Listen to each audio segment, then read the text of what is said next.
चढ़ गइल बाबे धनी सावन महीना।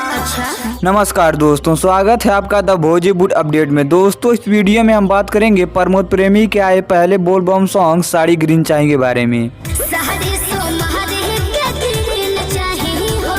दोस्तों, इस गाने को लिखा है कृष्णा बेदर्दी ने और गाने में अपना म्यूजिक दिया है आर्या शर्मा ने।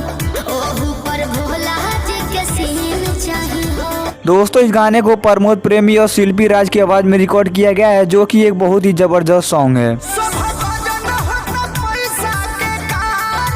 दोस्तों, इस गाने को YouTube पर SRK म्यूजिक पर रिलीज कर दिया गया है। आप जाकर इस गाने को सुन सकते हैं। और दोस्तों, यदि आपने इस गाने को सुन लिया है तो आप हमें कमेंट बॉक्स में बताएं कि प्रमोद प्रेमी का पहला बोलबम सॉन्ग आपको कैसा लगा। और दोस्तों, वीडियो पसंद आए तो लाइक कीजिए, शेयर कीजिए और साथ ही हमारे YouTube चैनल द बॉलीवुड अपडेट को सब्सक्राइब कीजिए।